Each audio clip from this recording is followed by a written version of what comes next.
Well, Bob, as you know, this is a significant time of life. Yes, You've made it to a milestone that a lot of people don't get to.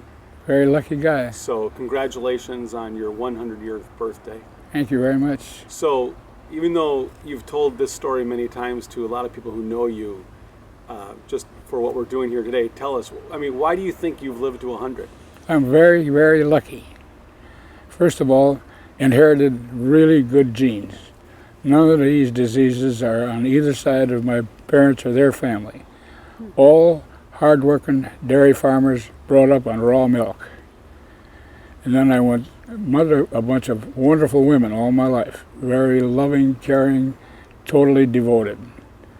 And then I went through World War II with an angel on my back. Tell me more about that. Obviously, you're 100 years old today because you made it through World War II and others didn't. Tell me some of that. Well, there again, I was lucky. I was at the infantry school at Fort Benning, Georgia, and they took 40 of us and sent them straight to the South Pacific without any training. And they missed me everywhere you could miss me. Both sides of me where I stood in ranks, mess table, alphabetically, everywhere. And I went to Camp Croft, South Carolina as an instructor in infantry. The most rewarding job I've ever had in my life. We got these draftees, and they didn't fly in those days. They rode a troop train in a boxcar. They'd come into camp, hadn't shaved, their clothes didn't fit, dragging their butts, and 13 weeks later, they walked off there good, sharp-looking soldiers, and you really had accomplished something. Plus the fact that I was in good shape. Rifle calisthenics every morning, 10 or 12-mile hikes, take a shower, go dance at the officers' club. It was just the luckiest guy in the world. And then going through World War II, we were on this. I was anti-aircraft artillery, and we were on the southern coast of England, providing air defense for the accumulation of materiel and personnel. And one day we got orders to send all our money home. High air intakes on our vehicles. They had carburetors in those days. And somebody realized that if they took us out of position, they'd have to send somebody else. So they canceled our orders and sent the other people, and there were 85% casualties. How do you get to be an old man?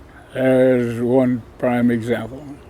A lot of luck. A lot of luck, you bet. And I was in combat. I got 4 battle stars. The Battle of Britain, Normandy, Northern France, and the conquest of Germany. Always far enough back, so I wasn't sitting on top of the front side or anybody's hand-to-hand stuff, you know. We were usually set up around advanced fire strips, they were just behind the front lines.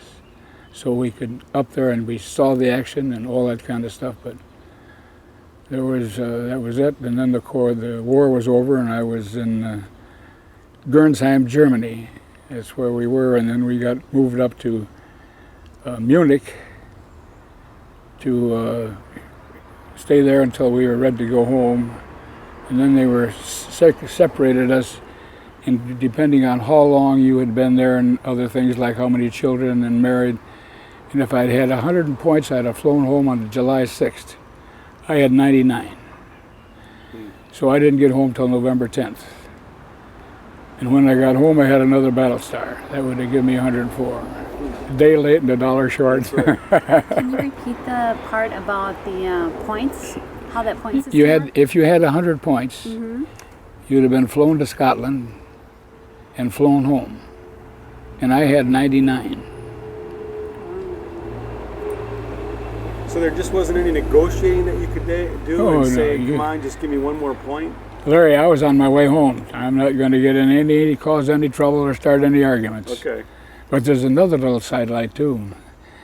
When we were on this airstrip at Nicol, France, I was a senior anti-aircraft artillery officer. And they had a searchlight platoon there, and so I thought it would be a good idea if the flying controller could watch the searchlight plotting board and to see when our aircraft there or if any enemy aircraft or anything.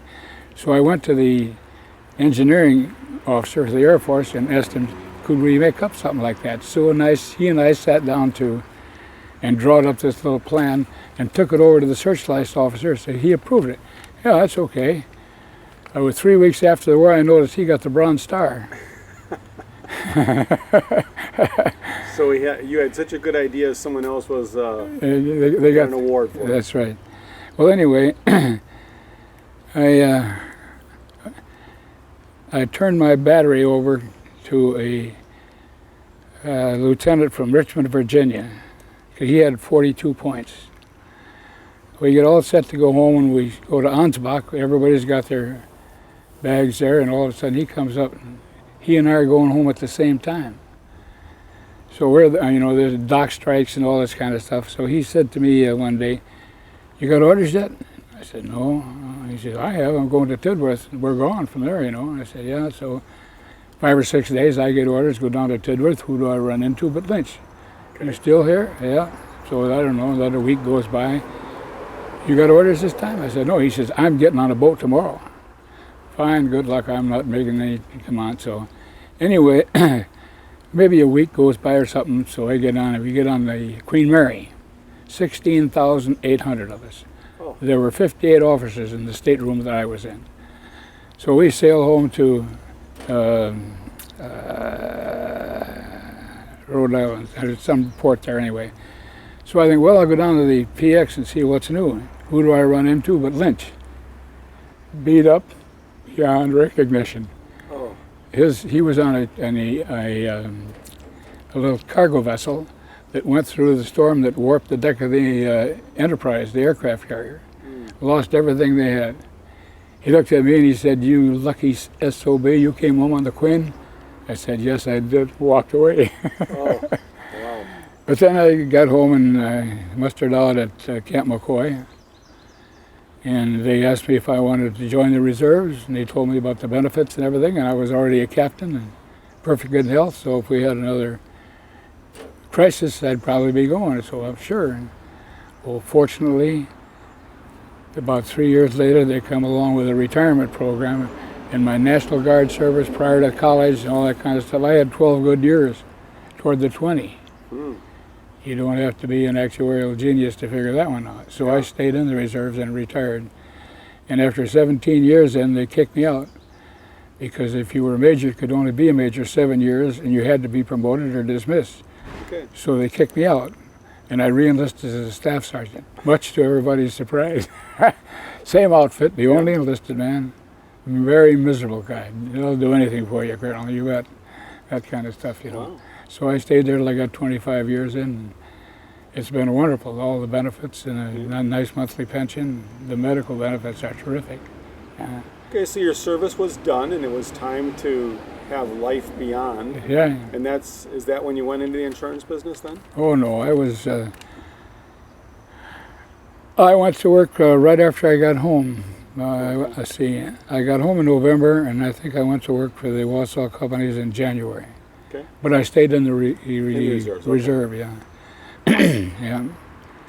And then I was an underwriter for 2 years, and I got a little disgusted with home office politics. I was ready to go back into service because I could have gone back in as a major, you know. And the personnel officer got a hold of me. He said, "What about this? I hear about you." And I said, "Yeah, I'm fed up on it. They wouldn't give me a raise because Lloyd Brown couldn't get one." And I said, "Wagon is not hitched to anybody else's star." And he said, "Well, you know, when I hired you, I wanted you to go right into sales." "Yeah." I said, "Why don't you think about it?" So I went home, talked to Muggs, and yeah, probably you should give it a try anyway. So I went up to see the vice president. He says, "Where do you want to go?" And I said, "Well, my wife's from North Dakota and Wisconsin, probably St. Paul. There's a couple of guys retiring up there." And he said, "Do you know Roy Elwes?" I heard about him. "If I can't sell, I'll find out quicker from him than anybody else in the company." He said, "You got it figured." Okay. They didn't know whether to kiss him or kill him. He was totally uncontrollable from the home office, yet he had the most profitable branch of the company. So, if I understand, it was the vice president that you're talking about who basically was looking at what your potential sales. Did what? He was looking at what your potential sales This is abilities a were? personnel manager, they called him at that time. Now it's human resources, I guess, yeah. And that was for what company? It was called the Wausau Insurance Companies. At the time that I hired out, they were one of the best companies in the business. We were the third largest writer of the workman's comp in the country. And everybody thought the world of us. And then we got a couple of Harvard MBAs in there, and they ruined the company, and they're gone now.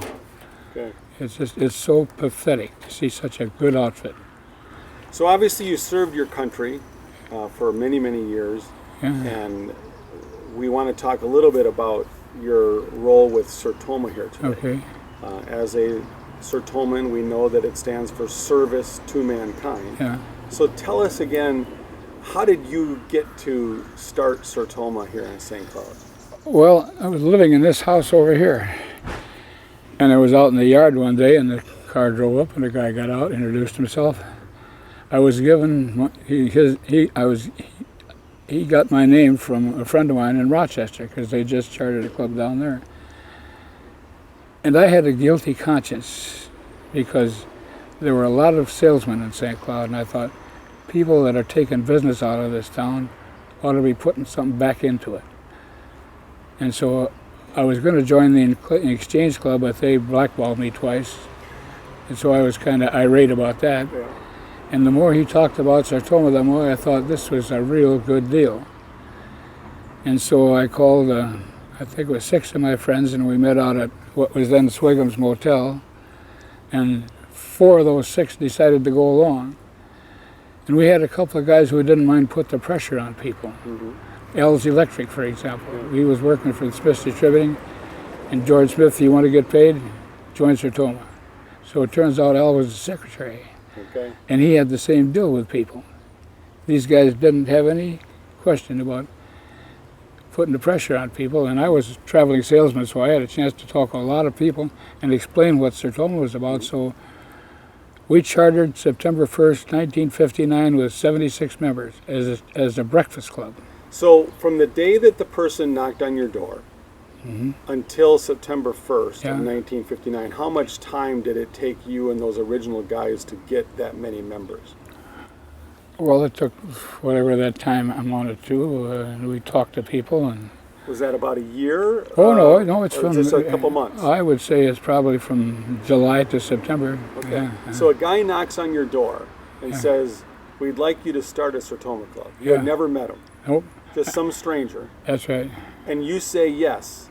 And because of that, you get a few friends, and suddenly a few months later, 79 members are chartered into the first ever St. Cloud Sertoma club. Right, Is that yeah. correct? Yeah, and we had a breakfast club. Okay. And it was, we met at the press bar in the basement. And this was sometime in February. It was 17 below zero and about 1.5 feet of snow on the ground. And 2 guys and me showed up, and the program didn't show up. And we had been decreasing all the time. These guys kept falling out. So we decided to switch to Thursday noon at what was then the St. Cloud Hotel. And people started going back in all the time. And the president of the Exchange Club saw me on the street and knew the situation we were in. He says, "Keep going, 'cause it'll come out," because he had gone through the same thing with Exchange. And so we kept building on it, and it got back up and got going again. So do you remember some of the early locations you had mentioned? It started at the press bar. We started the press and bar, then you went to the St. Cloud St. Hotel. Cloud Hotel, and then to the Spaniel Hotel, and then to the Green Lantern down there, and then out to it isn't a Holiday Inn, it's the motel out there. The Americana Inn? I think, yeah, Americana. And we were there for a while, but people didn't like that, so then we went to the Germain Hotel. And from there is where we joined the West Side Club, yeah. It actually was the Radisson at that time. You remember, right? Radisson Hotel. It was the Radisson's Field. Yeah. I do remember that specifically. So I met you in 1990. At and the so that's Radisson. 25 years ago. At the Radisson. Actually, it was at the Americana Inn for I was working there. Oh. And that's where I met you. Literally on one of my first days on the job was a Sertoma meeting. Yeah. And I was asking people questions, what's this Sertoma meeting? And you and Dan Cairns and a few others said, this is what we do, you should come and just check it out. And now I've been a member for 25 years. So how many people are members now? Currently in our club, it hovers around 60 people. Okay. So from that point forward, there was really one club, at that time. Yeah. All the work that you did, there was one club called Right. the St. Cloud Sertoma Club. Right. And then do you remember in the early 80s when Sertoma wanted to add more clubs? And do you remember how the Oh, West Side Club was started? Sure, yeah. And It was who were the two or three guys that decided to go start that? Do you remember? well, yeah, Gene Vinfield, he was really the guy that went after it, and I think he built the Brainerd Club, and I think he built the Alexandria Club. And I think that's the only two that came out of St. Cloud at the time, There's been some other, the early ones. John Parry, who's still in our club today, was a big part of the West Side Club. You know, Yeah, when yeah. that started. yeah. And Gene built the West Side Club too, I Yeah. might add, yeah. So the West Side Sertoma Club started in the early 80s. So there were two St. Cloud clubs. Mm-hmm. And, you know, as times change, years go by, and now for about 5 years, those clubs have come back together, and we have one club called the St. Cloud Area Our Sertoma Club. club we didn't get any young members. And, you know, us old people, we kind of run out of gas after a while. So you were the first president, Yes. right? Yeah. So in September 1st of 1959, you started this club, and of Yeah. course you just became president. Yeah. What are some of the other offices that you've done? What Well, tell then us just some of the work you've done through your life at Sertoma. Well, then I was chairman of the board the next year, of course. And of course, my claim to fame is fruitcake sales. Fruitcakes. Yeah. I want to hear about What's fruitcakes.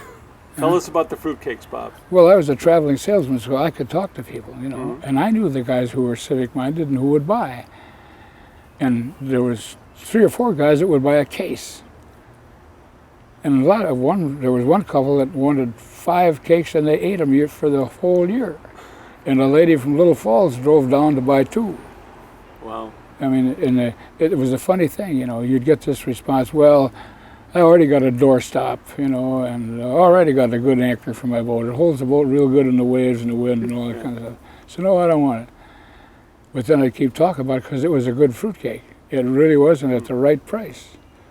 And finally, these guys would, Tom Ritchie at what do you call it?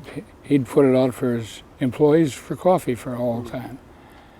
And Hinkemeyer, he took it around and gave it to the nursing home. And George and John Smith gave it to the Poor Clares, the case, you know. So I wound up selling about 13 cases every year. So how many years did you sell fruitcakes? Do you remember, approximately? Oh, probably 10 or so, but then we didn't sell enough when the manufacturer said, you're not a big enough account anymore, so that was all over. So I'm probably like many people in Sertoma, we were the benefactor of the way you sold those fruitcakes, Bob. And sometimes it wasn't necessarily a question, do you want to buy fruitcakes? Bob would put them on your table and say, these are your fruitcakes, now give me $50. And because of Bob's stature in the community and the great man that he is, nobody really argued. And you wrote out a check for $50 or whatever it was at the time. So they were good fruitcakes. Yeah, they were. They had them for many Because years. people came asking me, where can I get them? Dick Dorn's the perfect example. Their whole family, he sent their kids on it.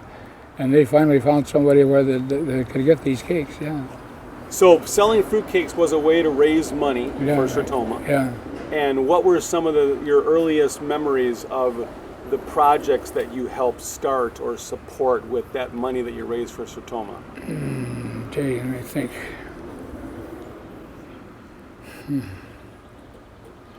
It's hard for me to go back. I know we gave several people scholarships, and we donated to the United Way. I can remember that.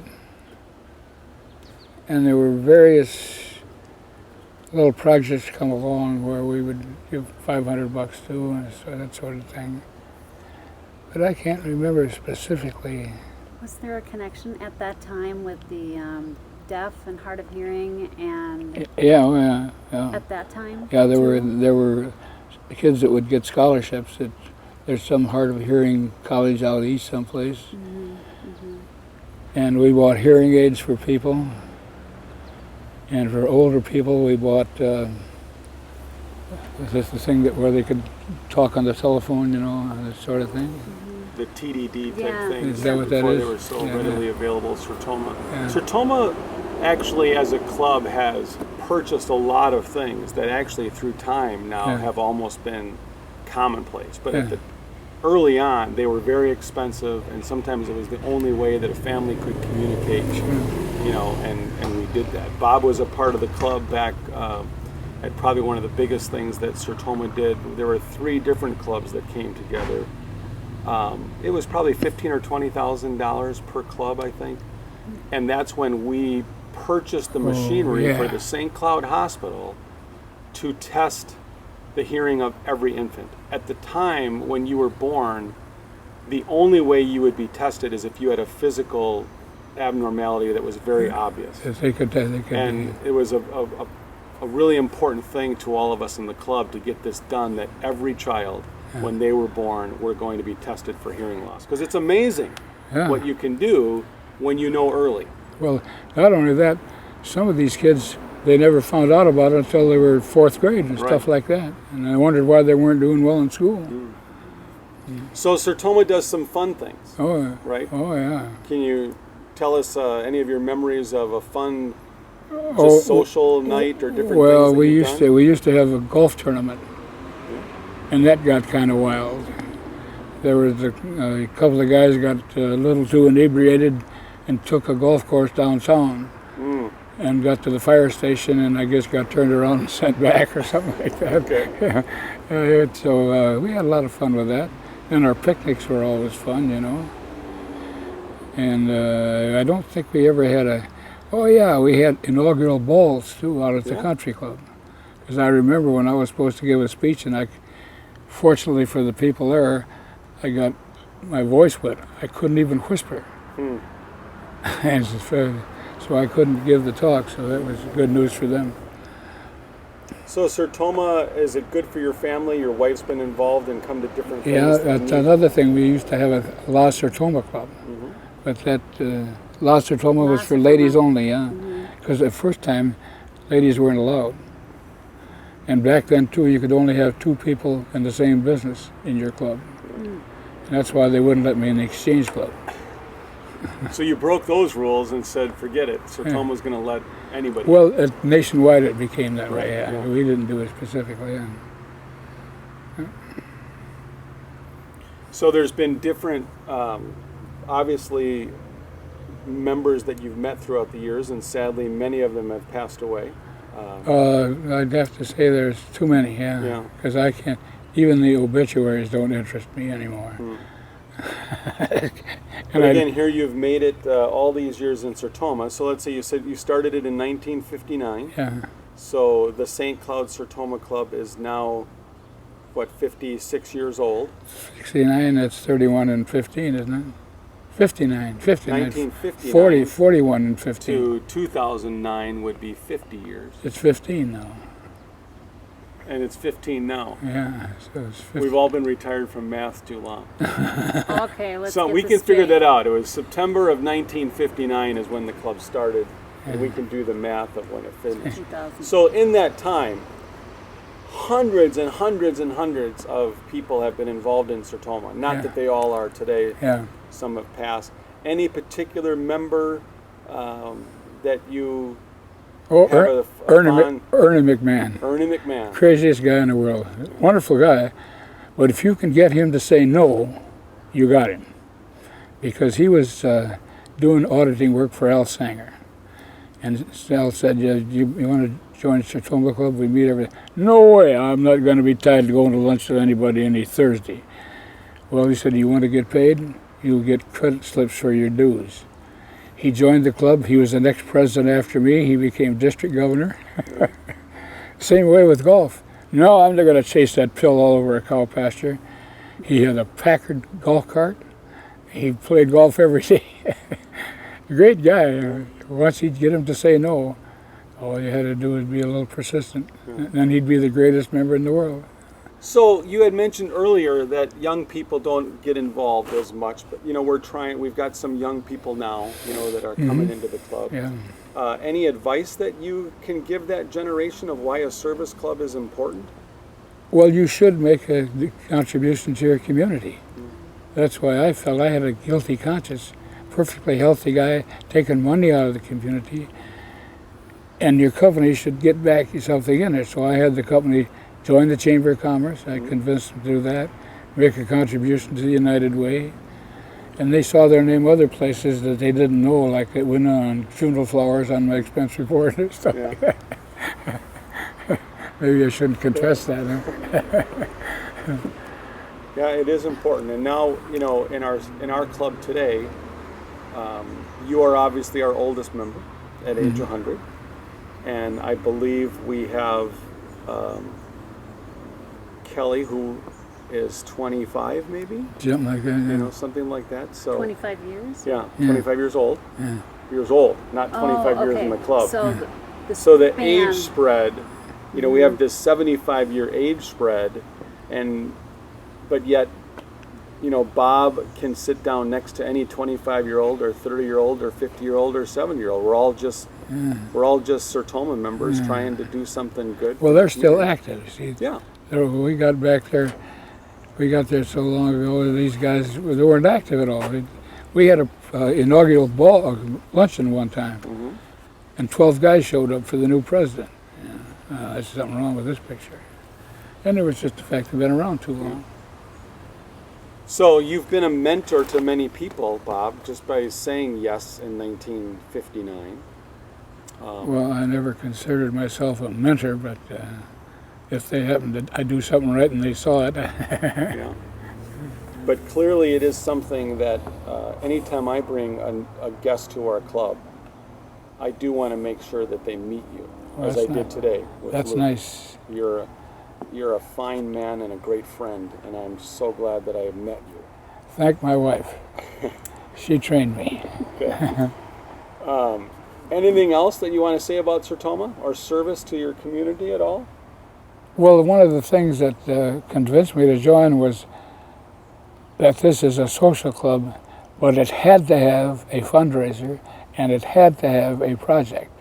And I like that. Yeah. And that's, I guess, what motivated me to get into it. Yeah.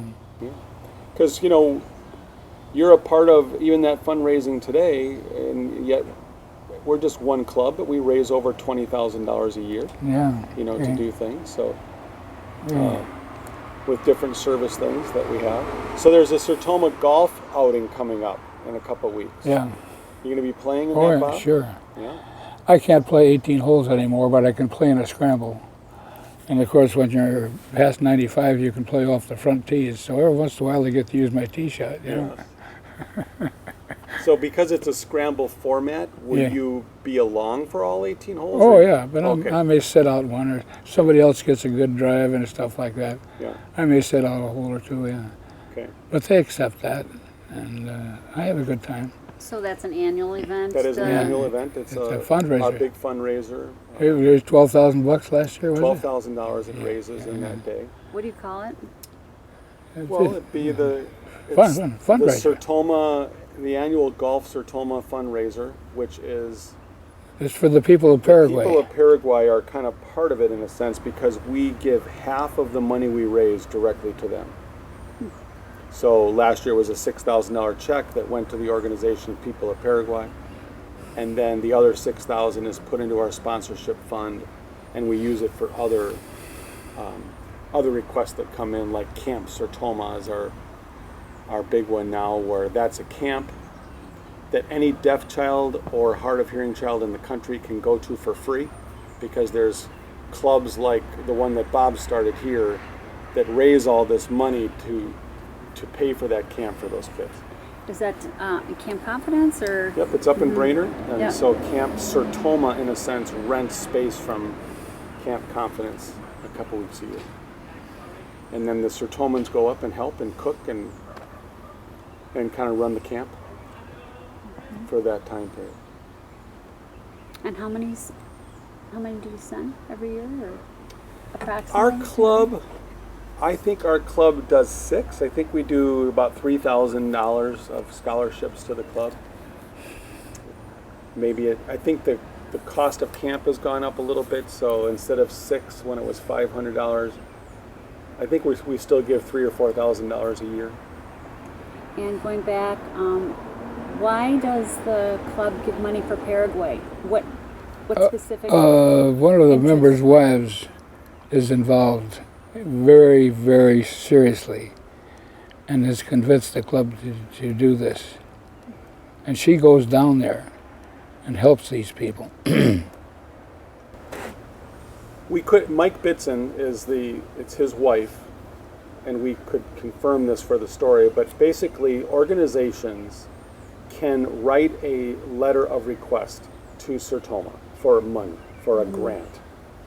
And that's probably how it started, that because of the relationship that Mike has with his wife, who's involved in this organization, it started by probably giving some money. And that just grew from there into, hey, why don't we be a part of your golf tournament? They help fund it, bring some people in to help organize it and share things. So really it's, Sertoma kind of runs the event with a little bit of help from them, but that's a big support.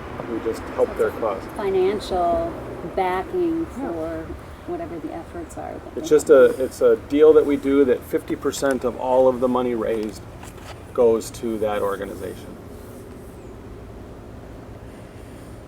But it's just that particular event, isn't it?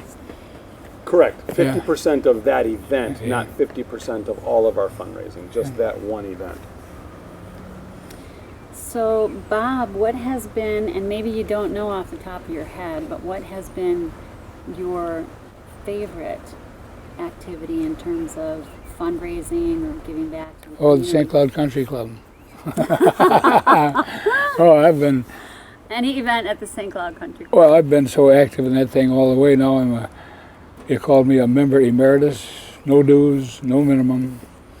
My oldest son takes care of my club storage in the cart, so I play golf for free. Yeah. But I've been working out there. I was green chairman for as long as I could stand it. And I was chairman of 2 or 3 tournaments, and I worked in the PA system at all the high school tournaments. And practically every event they'd had out there, I was volunteered in some degree. And I served on the board of directors, but I'm too ornery to be president or something like that.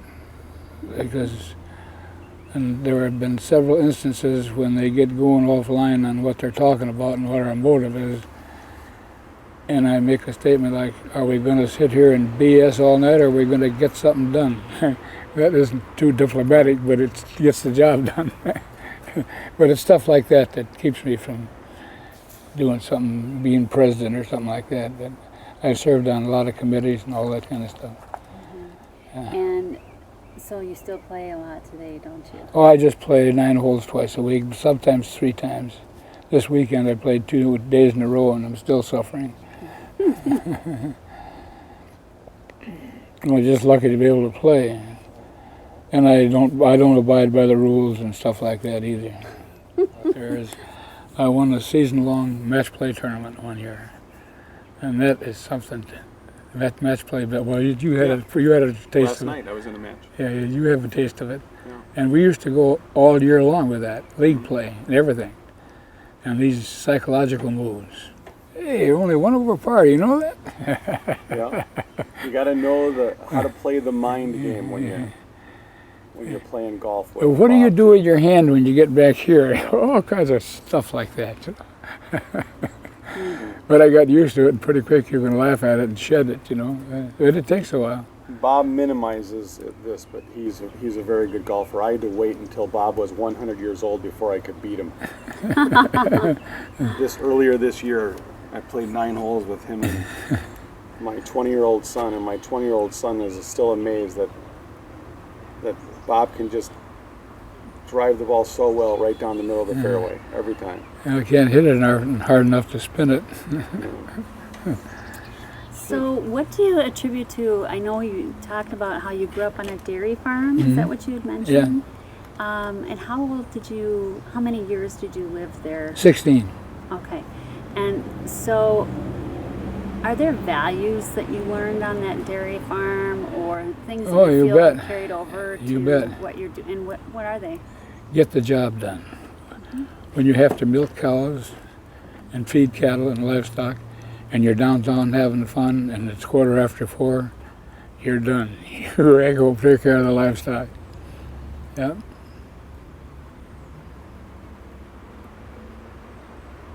And a lot of times, if you don't have the equipment that you need, you can't go downtown and buy what you need.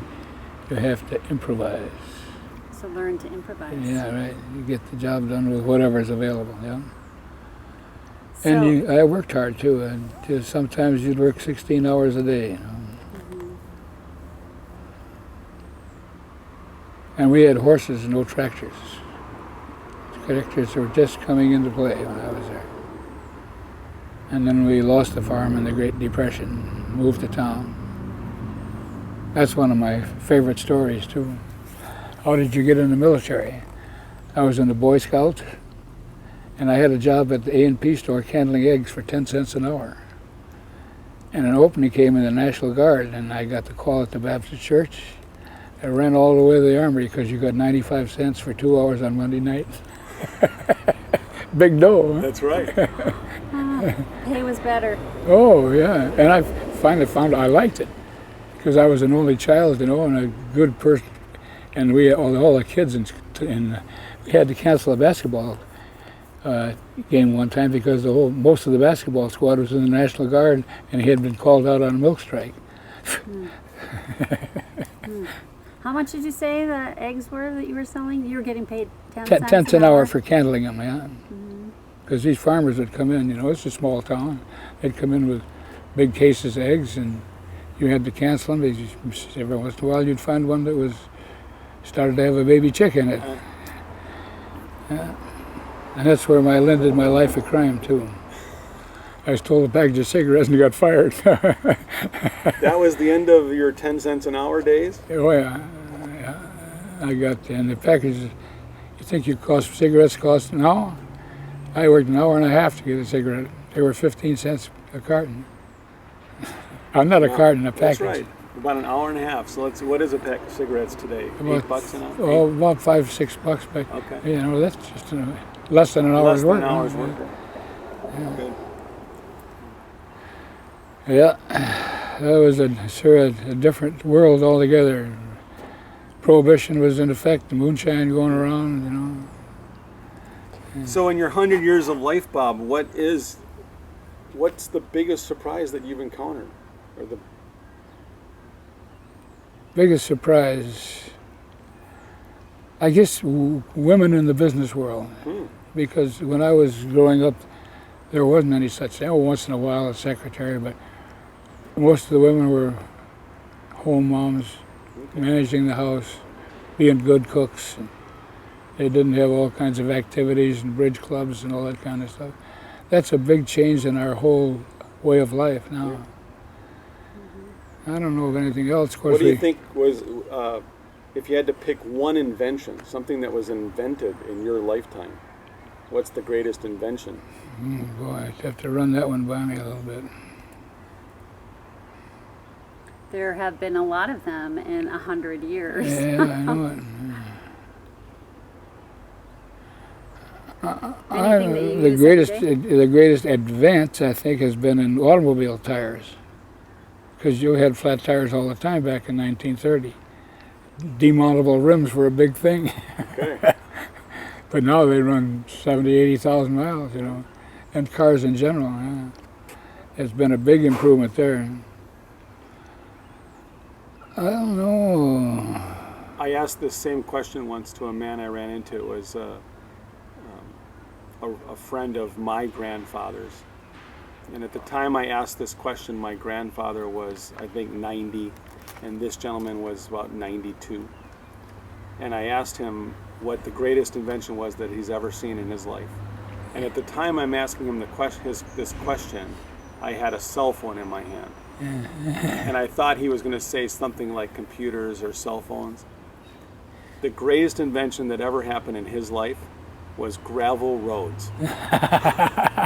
Because he said, we can move now. Oh, yeah, you could. Before gravel, Oh, ruts. They would just get stuck in the ruts. Ruts is right. And they And clear up to the axle. The horse and buggy thing, they would take the horse off, they'd walk, and they would be stuck for days. That's right. And then gravel roads came. Yeah. that was his answer. Well, sure. And I'm like, really? In his life, it In was his a life, big deal. This was probably, well, this was a question that I asked maybe 20 years ago. Yeah, right. But even at that, and he had never left the county that he was born Okay, in up to that point too. Yeah. Because he just was so used to this is how life was. You live at home and you work at home. Yeah, the development of the automobile, or maybe the greatest invention is radio. Radio. Yeah, Okay. because they were just coming in about the time we left the farm. And another one is the safety razor. Okay. Yeah. Before the safety razor, you got, Straight range. and you just cut yourself a few too many times. Yeah. So you learn how to do it. Yeah. And there was a razor strap in every kitchen. And if you got into trouble with your dad, that was a real telltale job. Yeah. You didn't want to see the strap if you did something wrong. Right. Yeah. It kept you straight pretty good. Huh? Okay. Yeah. But I cut myself a couple times. Another thing we used to do is go to town on Saturday and get a haircut and a shave. How many guys have had a barber shave them? Not very many anymore. I've had it once, I guess, or twice. Yeah. Then the safety razor came in, and I didn't. Because you used to be able to get it for 75 cents, you know. Shaving a haircut for 6 bits. And here at this age, Bob, at 100 years old, you still need haircuts. Yeah, I do it. So yeah. good for you. You still have that. And now nice instead of like I used to get them every 2 weeks, now I go a month. you go a whole month. Okay. Yeah, it used to be that clean cut, look sharp, none of this facial hair business and none of this stuff. You're speaking to a man with facial hair. Well, I mean, And you let me in your house, Bob. Well, I have facial hair. if I wouldn't, there'd be a lot of nice people that wouldn't get in. That is true. Yeah. In clothing, so when you were working in the insurance world, your whole career, I'm assuming, was suit and tie? Yeah. White shirt, necktie, Yep. suit coat. Yep. For a What do while. you think about the dress of the business person today? Well, they're finally getting back to neckties, and I think that's good. But this idea of floppy pants and tennis shoes, that didn't fit with me. And it doesn't fit with me when they go to church like that either. But like I said, I was brought up in the culture of clean cut, look sharp. That's right. And that's a good thing to live by today.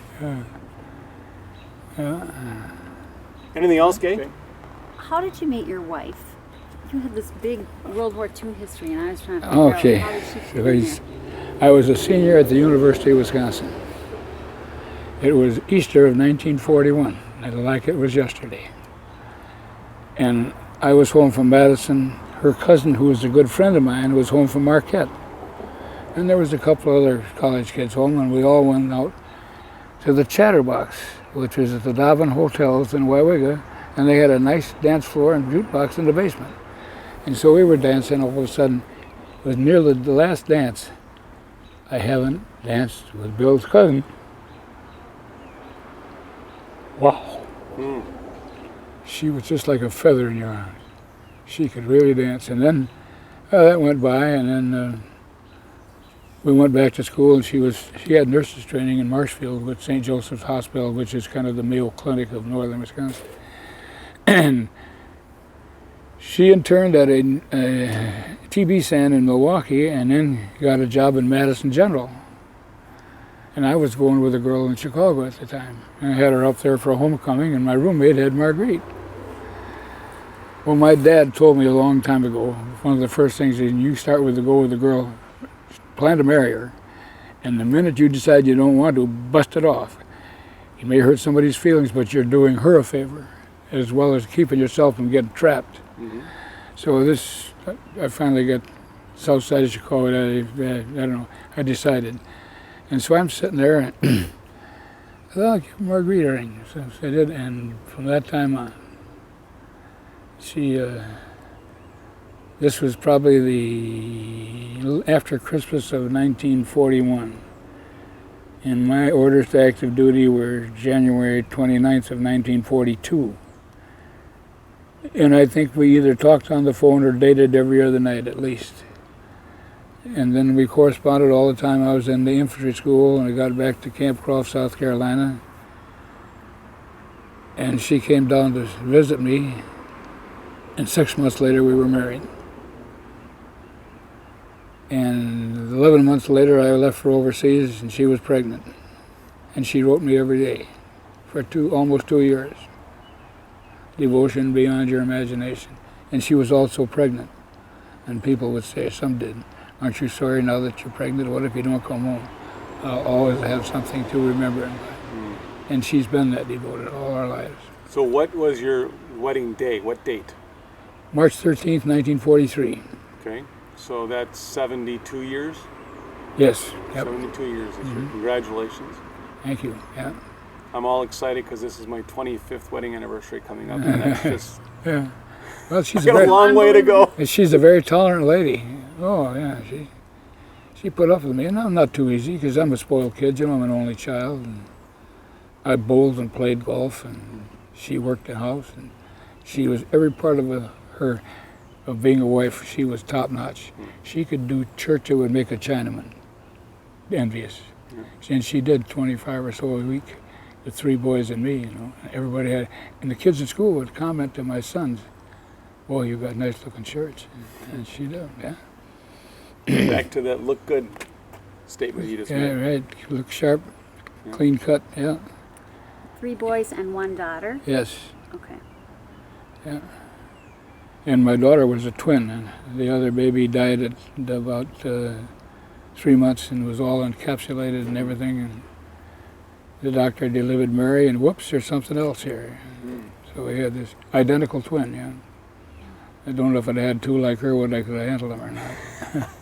She runs the place, I'll tell you. Anything that you wanted to say to us today that you haven't said yet, Bob? Well, I enjoyed the visit, I can say that. Yeah. We always have a good time together. Yes, we do. I enjoy every one of these moments. Me too, yeah. Yeah.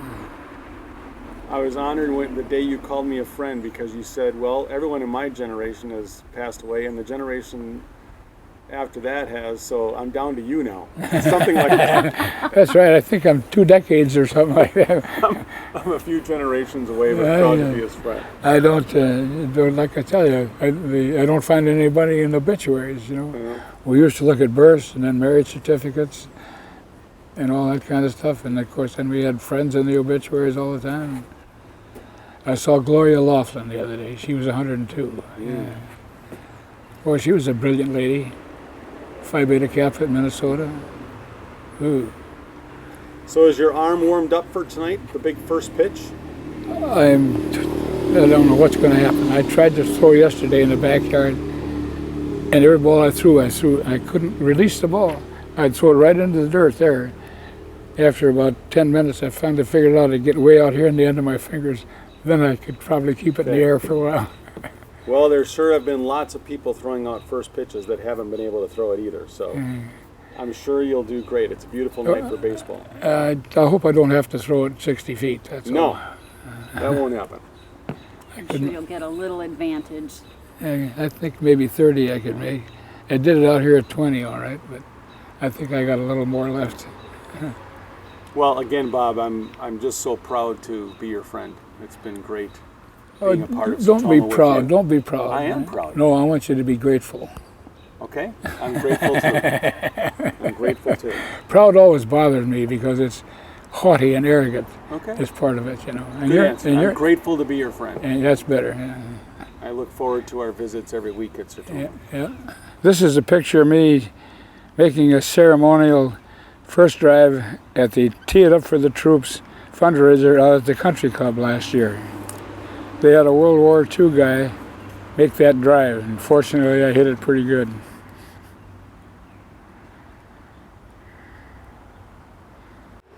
This is a picture of me as the commanding officer of Battery B of the Anti-Aircraft Artillery Battalion that I was with all through World War II.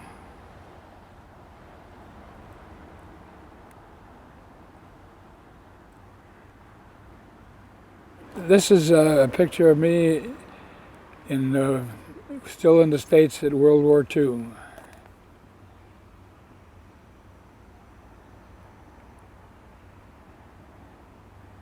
This one is a picture of me as the officer in charge of the range at Camp Croft, South Carolina. And this one up here, this is a picture of me here with all the officers of the 34th Infantry Training Battalion. This is me in ROTC.